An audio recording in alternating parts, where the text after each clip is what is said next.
Well, I guess you're welcome to the studios and for this wonderful discussion that we are going to have. The point CERD, Center for Research on Local Knowledge, Goethe University, DFG, and the University of Education has just finished a program. We've had a workshop, an international one, of course, on models for digital data literacy in Africa and digital repositories as open educational resource. And this very event started 3rd and is ending today. I'm sure you're not yet out of the ending.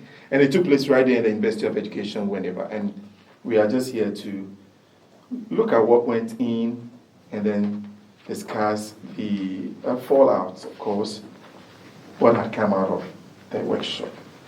With me in the studio is Professor Henning Schreiber, and I also have Professor Telsi Evers and Professor Morgan Sitio, and then Tracy Murajikwa. Ladies and gentlemen, you are welcome. Thank you. Good. So I'll get started with Professor Schreiber. You are a resource person. Can you just walk us through how the digitalization of archives and implementation of multimodal repositories are evolving? Yes, so my background in digitization is located in the Gambia. So we have digitized their local national archive, which is a collection of about 5,000 tapes with recordings of oral traditions and traditional knowledge, but also other kinds of research data. So we collaborated. That was a project funded by the Gerda Henkel Foundation. And we are now in the phase of transmitting our knowledge on digitization and about the procedures, the pipelines, and so on to other colleagues in order to empower them to do similar things and to learn from our errors. And so we choose the very particular task of providing such data to teachers and to teacher education. And this is why we're so happy to be here, because this is right the place to do such work. So the focus is actually educators, that is teachers. Why choose just WINNEBA and not other places? That's easily explained because Telsi Evers, my colleague, has such a good collaboration and strong links to this place. So when we came up with the idea, so this is also a kind of collaborative work at the University of Hamburg. So we are from distinct faculties. We have distinct disciplinary orientations. So we had to collaborate and learn how to cooperate ourselves. And fortunately, Professor Evers has such good connections to the University of WINNEBA, Education of WINNEBA, that it was almost naturally to organize the conference here. Prof. Evers, welcome back to Ghana the second time. And to the University of Education, WINNEBA. You chose WINNEBA. Mm-hmm. Just tell us why you chose WINNEBA. I chose WINNEBA because it's a center for teacher education from my point of view. They do so great work on all the programs and all the research, and I have connections on research projects and on teacher education projects concerning the students' exchange programs I'm doing here. And now we are working on a PhD program and so on. So there's so many connections, and I was so sure that the door was open when I would ask whether we can do that conference here, which focuses on teacher education. And so the fitting is perfect. Perfectly said, and your core area is basic competences for teachers. What went into that, and how did that pan out at the workshop? Yeah, at the workshop, the focus on teacher education was what does it need for teachers to realize digital data literacy, to educate digital data literacy and to educate digital data literacy with history, repositories, with archives in lessons of history. So there was a line, we were coming together. The line was from the teaching and from the archives into the questions of history teaching, history didactics and so on. So, and what does it mean if a teacher gets to be educated in data literacy? Education means he must understand how data are produced and how they are reflected on for his own processing, and he must know how to teach with digital resources and how to teach not only with the resources but about the resources too. So there are 3 levels of teacher education relevance of the So we are talking about how to teach with, how to teach about, and how to use it. Yes. Yeah. So these 3 key things are the Yeah. emphasis for the teacher Yeah. education. Now, I mean, you mentioned about history, and then Prof. Schreib, you mentioned about history and some other aspect that you didn't. Yes, I mentioned the oral traditions. Oral traditions, yes. Of course, African abounds in oral traditions. And how well are we digitizing that one? This depends on the situation. So I could rather say that the Gambia has made a lot of effort in the last years because they were able to digitize all of their 5,000 tapes. It in itself it's an amazing collection, but right now it becomes an amazing resource. But the problem is, to some extent, the accessibility. So these resources must be findable. These resources must be accessible. And so from our side, we have to look for strategies how to transfer archival materials into open educational resources. Because this is not a straightforward process. So a teacher needs context information, he needs background information, he needs information what can be done, whether this can broadly be published or whether this is only allowed for a restricted community. So there's a lot to know about. So this is why we're not only talking about computers and how to deal with computers, but this is meant by data literacy. So similar to literacy, there are a lot of more competencies needed, and we also need some competence theory and competence models in order to explain really what is needed here. A lot to be learned and a lot to be shared, and I'm sure the network is going to back it up. But talking about the oral traditions and whatnot that have been digitized, it comes really with decolonization and how data has been handled.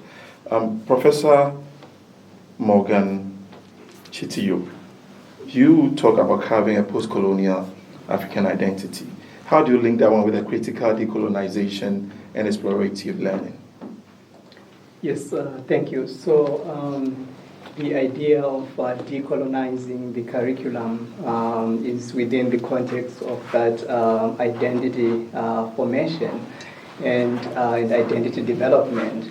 And especially for Africa and many African countries because of the colonial history that we are aware of. And so because of that colonial history, when you look at the African systems, they are very Eurocentric. And so when we talk about the archives, for example, and the data that is stored in the archives, it is also very Eurocentric.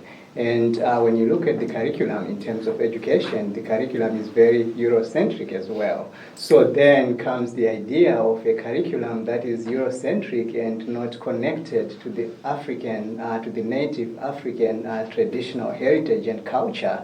And so our discussion here was about how do we decolonize the curriculum? How do we decolonize the archives so that they have that Afrocentric representation as well as part of it. And if we do that, it becomes more accessible and usable and also practical for the native African student. and therefore it becomes inclusive. So so we have this idea of inclusivity, inclusive education, inclusive curriculum, which takes into perspective the background, the heritage, and of the African student. So in your study, did you pick up some signals that shows that the African was ready to also generate data into the archive? Yes, definitely. I think there is conscious effort right now. You see when you look at, for example, history and the collection of the history that is being documented, that there are many African historians who take that Afrocentric perspective and try to document that history from an Afrocentric perspective. The same applies to the curriculum. There are efforts, I'm sure even at having conversations with colleagues here at the University of Education, WINNEBA, colleagues are making efforts to try and decolonize the curriculum. So try to use activities, materials that are really connected to the culture, that are based on the culture, that the children and the students who are learning this can connect to and can relate to. Well, that's great, Madam. Madam Tracy, what was your expectation coming into the workshop? Thank you so much. One of the issues that I expected in attending this workshop was on issues of how we can develop digital literacy in Africa. Because as you can see, we do already have existing issues, existing methods on how best we can actually achieve digital literacy in Africa. But we are still lacking the practice point of it. We keep talking about it, we keep writing about it, but there isn't much action that is being done. And I'm happy that as we were concluding the workshop, most of the people that presented at the end of the workshop spoke about taking action, issues that we were talking. They're going to use these. They're going to use these points so that they can actually take it into action and not to keep talking about it without having to implement. Although it's going to take quite a long time, but I believe when it starts from a certain institution, other institutions are going to take the same initiatives that a single institution would have taken, which is a good initiative for African students. So have we some wonderful tools that we are going to use to take action? I think so. I think I have taken a few pointers that I'm Share a few with us. Share a few with us. Okay, so there are issues on how best we can make archive data more accessible. We need to make sure that we do campaigns and advocate for. We need to advocate for ways which the National Archives can collaborate with the local communities, with researchers, so that they can be able to have a relationship on the data that is produced. And also there is need for easy access to this data information, especially when you're coming from COVID. So many people were having challenges on how best they can access information that is in National Archives without having to go there. But one of the issues that was constantly mentioned was the importance of making such information be accessible online and in different sources without having to come to the National Archives. Thank you so much. But I realized that one of the key things was open education resource, which implies that they are closed. And we are looking at open-ended, or we have a closed one and we have the open one. From my perspective of education, I would say there is open educational resources, and they are open for people, but not totally inclusive. That's a point we really have to work on. And there are didactics that could be even better realized in these open educational researches. Right now you find a lot of these OER which just offer papers or offer a audio or whatever, but there's no interaction. It is not like, how can I cooperate, how can I come together with other people using this open educational research and develop problem-based learning programs and so on. And I think that's a problem. We have to work a lot on that and develop that even more. Yes, I think it's there are not too many, and in particular when it comes to local languages and multilingual resources, they are very, very few. So it's more about starting right from the beginning with open educational sources, not creating closed educational resources and then later talking about open access to it. So I think the basic idea is that there are not too many, but we should start from the beginning with open educational resources and not look for publishers who construct closed ones, and then we need a lot of money to get these things back. That's exactly where I was going to get to that. I'm sure the data abounds, but it's how to get it digitized that is a challenge, if I'm right. And of course, in digitizing, maybe you need to make some payment before yours will be at a place that people can give credit to.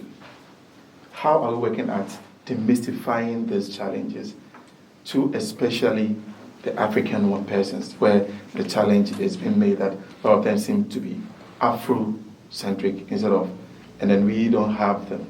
So I don't know who will take it first. One claim I did in the conclusion is that we should have a close look and do a kind of ethnography of practices which you find.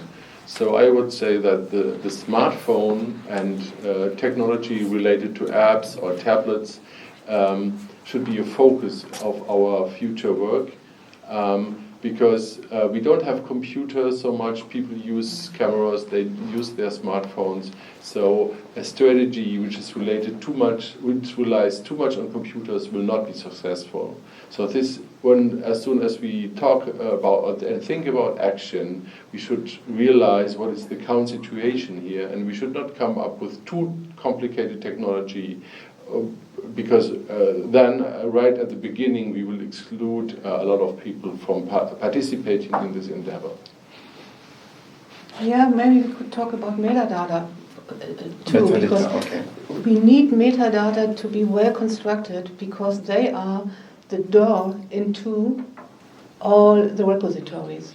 And I underestimated the function of metadata before I came to this conference, because from my perspective it was just, yeah, you summarize something, find a keyword, that's it. No, which language, in which tools, where do you put it, how do you deal with the archives on which platforms, and so on. There's so many questions about metadata and the findings of all that is possibly to be found. And I see it from my own students' perspective. They just Google some words and don't have any idea who created the metadata for them. And it's so important that we focus on that issue too, I think. Yeah. Okay. So that brings the African challenge, language plurality. Yes. And this very drive that we are having. I guess, Prof, you would try to handle it.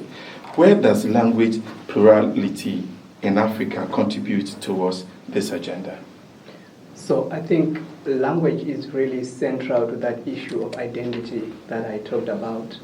And so when you talk about when you look at the archives in the curriculum in this case as well, you really want you want it to be representative of the multiple languages that we have across the continent.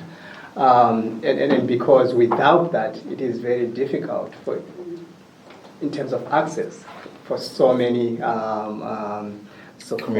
communities and individuals. Just because, so that issue of access, which has been a central part of and focus of this workshop, was really, if we are going to make it accessible, then we really also have to include these languages to be part of that. What that means is obviously translation of some of the materials into the different languages and making sure that they are available in those different languages. Making sure that the curriculum itself is also represented in a variety of languages. For example, I will give you an example that we know that in some countries, the language of the colonialists is still the language of instruction in school. In fact, not in most countries in Africa. Exactly. And we know to a certain extent it does alienate so many Quite a children number, in terms of their success, because really you are, when you talk about assessment, evaluation and accessing and engagement for those kids, you are really measuring them and assessing them and based on that European intellectual currency, so to speak. So now if you decolonize the curriculum, include all the languages, then you are really connecting the curriculum to their culture, to what they are familiar with. And I'm very confident that if we do that, I think a lot of kids who have been marginalized in terms of accessing and the curriculum will be able to maximize their potential and be successful. Well, I don't know whether this came up in the discussion that you could pass all your courses at a senior high level. That would have to take you into university. But should you fail mathematics, English language, and integrated science, you will not be able to go to university. And that is clearly an exclusion. Mm-hmm. The question that people kept asking is this: what language did the person use to pass the other subjects? But that is a system. So do we say that some of these exclusions are systemic? Many of them are systematic. You know, they are in the system. They are driven in the system. And there are these inwritings we have to get conscious of and make these implicit rules aware and explicit them and work on them. Absolutely. For example, your question, one example we have in Hamburg University, we have access-free places for studies. So some of our students don't need to have a secondary high school degree to enter the university. Yeah, these are first steps, you know. Okay. Yeah, I know you'll be interested in that one. Very definitely very interested. May I add and say that I think we have to recognize also that I think on the part of the colonial system, it was very intentional to make that curriculum in those languages, because the intent really was to create Europeanized African elite, right? And so that's language. So it takes language. And again, one of the purposes of the colonial education system was to educate the Africans so that they would be able to receive instruction, be able to do the bidding of the colonial master. So it becomes very, very important that it was, for us to understand that it was intentional, that we had it that way. However, several decades after gaining political independence, I was just going to come to that. How relevant is that again now that we've been masters of ourselves, as Osagyefo Dr. Kwame Nkrumah said? Yes. I realize it's going to be an expensive exercise on the part of the governments, really. Why should it be expensive? To change the curriculum. Why should it be expensive? And put it into the native languages. Because I think it becomes expensive because we have so many languages. And again, it's also political. So you have so many languages. Which language then are you going to put the curriculum in? So Therefore, it becomes, so I think those are some of the factors that have probably slowed the progress towards doing that, really changing, for example, to make sure that the native languages are also the languages of instruction. Yeah. May I add here, I think in terms of expenses, we are in the new age, because expenses have been very high. If you have to print and distribute, it will create a lot of costs. But right now we're in the new situation, so this is part of the digital age. Distribution and copy of materials has become really cheap. So this, I think, is the new chance. We are in a new area of African languages, because a lot of problems connected to the analog world were creating a lot of expenses in terms of being multilingual. But this has changed with the digital age, and we should really think about how to use this chance for the promotion of African languages. So we are really, I think, in a new setting, in a new situation, and we have to realize quickly that there are chances. If English continues to be dominant, we may lose momentum. Tracy, I need your contribution now on where we find ourselves. I think is what Professor rightly said, that because there is development of technology and we are moving in a different direction, it also gives us as Africans to allow ourselves to acknowledge our own languages, such that even when we are doing research, even when we are writing, we need to depart from using English as our language, as the main language, and accept that it's time we accept our own languages. If we start as Africans, I think it then gets to be easier for others to then start it. I mean, Thabo Mbeki is always talking about the need to Africanize yourself before you allow others to accept you and the languages and everything else that makes one in Africa. And again, that is where the question is going to come. Do we have the professors in the language to do the assessment in the language for us, in our writings? Do we have the vocabulary to define or talk about some of these things? Or are we going to be using the Anglo, Ashanti, Franco, Ga, or Franco-Dutch? Okay, I had a conversation at some point with Prof. Hemmings that if I knew what African languages is about as a degree, I would have taken it as my first degree. But then the perceptions that we were given when we started, yes, it's not what we see today. It's a different African languages. So, I mean, it's the beginning of everything. Okay. I've learned about it, I know about it, and the next question is, what am I going to do about it when I go back home? We still go back to the issue of decolonizing the curriculum, because there's so many perceptions that's there when it comes to what African language studies is all about. So I'll now come to the organizers and persons that got the funding for the program. How satisfied are you with the conference? Oh, yeah. All in all, the atmosphere was wonderful. We had good cooperation and nearly friendship-oriented ways of communication. We had very intense discussions which I really enjoyed. So the aspect of atmosphere and cooperation was perfect, and the atmosphere of topic was, for me, it was a little uncertain, because with every discussion and every presentation that came along, more questions plopped up in my mind. And I'm sitting here and I know that I take 30 questions and 2 answers with me, but the 28 open questions we really have to work on. Yeah. Yes, I agree. I think the first point you made in the conclusion that it is a work in progress. Okay. And but I think we should take some time, but not too much time. And I think that was one of our conclusions. We should start with some action, and because this is also part of the learning process. So it cannot be done by theorizing for 10 years and then it will turn out that the models won't work. So we will have to make a lot of errors. We may go in the wrong direction, but as long as we are focused on this topic, I think we will make progress.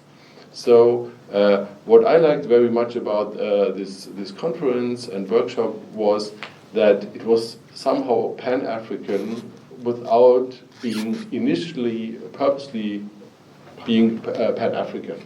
So we got applications from everywhere, people from different orientations and disciplines, and this is what I liked very much. So it was from all over the continent, and so I learned a lot about the different situations and contexts, what I'm not familiar with.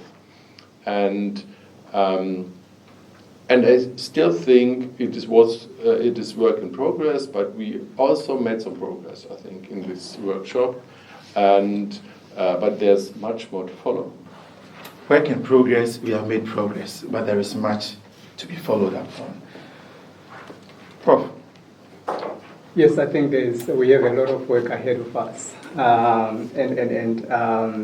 I think it takes everything that the outcomes of the conference for us to galvanize, those who are in especially positions of authority, policymakers, the governments, really, because you need the resources to be able to implement some of the suggestions, strategies that have come out of the discussions. So I think it is going back to the different countries and institutions. It is really engaging the stakeholders, the right stakeholders, and really galvanizing them into action to do what we need to do to make sure that it doesn't just end in a workshop and in an archive somewhere.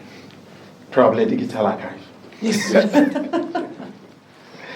Tracy, you are giving us a sum up. What are you taking back home?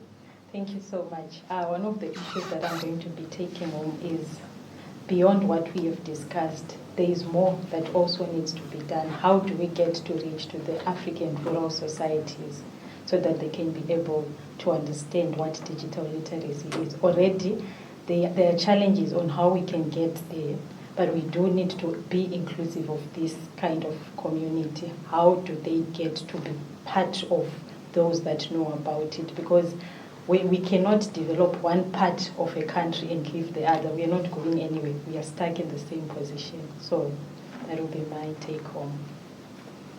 Let everybody get his share. Let everybody get her share, because the world requires everybody to develop. The 28 out of the 30. What next, Prof. Yves? Yeah, what next is we have to develop even more specific aspects of each question, and I'm really working on it. What I take home, like a conclusion of this conference, is there is a starting point for me in Pan-African perspective, and I will combine it with my European perspective, and hopefully we will have a next conference next year. And appropriately WINNEBA again. Maybe. But WINNEBA is welcoming you back for the follow-up or the sequel of this very training. It's been wonderful having you and we discussing what had come out of this wonderful workshop. I am sure African languages are going to move from where they are now and become part of the curriculum, that many will get access to the digital information and resources that are so much around. What gladdens my heart is that circulation is now cheaper because of digitization. So let's use digitization to make access easier for all and sundry. Thank you for obliging this discussion. Thank you very much. Thank you so much. I am Collins Kofi Awuku, the manager of the radio station of the University of Education, WINNEBA, Radio WINNEBA, that transmit on 98.3 FM. That's okay. I was the host of this very wonderful discussion that we just had on the workshop or the conference on models for digital data literacy in Africa and digital repositories as open educational resources. It happened in the University of Education, WINNEBA, Center of Excellence in Teacher Education. Hello, I'm Henning Schreiber, Professor for African Languages at the University of Hamburg. I'm a professor, and I'm now at the studio of Radio WINNEBA at the University of Education in WINNEBA. I'm very sorry that I cannot be with you, and I'm looking forward to see you next week. So I'm looking forward to come back, and we will meet, and I will tell you more about this nice place here in the Ghana. Hello, I am Professor Thijs Ivers. I'm a professor on educational psychology and Vice Dean at the Faculty of Education, University of Hamburg. And I'm working together with the UEW since 2017 We developed some kind of students exchange programs and focus on developing PhD programs now. And as well, we have, with the issue of digitalization, another topic of cooperation, and the planning of this conference was a part of that development, I think. My name is Tracy Mradzikwa. I'm a PhD student at the University of Witwatersrand. I'm originally from Zimbabwe. I'm working on female traditional leaders in Zimbabwe. Thank you. Greetings, I'm Morgan Chitio. I'm a professor and department chair of the Specialized Education Department at the University of North Carolina, Greensboro in the US. My areas of interest in terms of research are special education and inclusive education, and I do work on promoting the development of special and inclusive education in developing countries, particularly in Africa.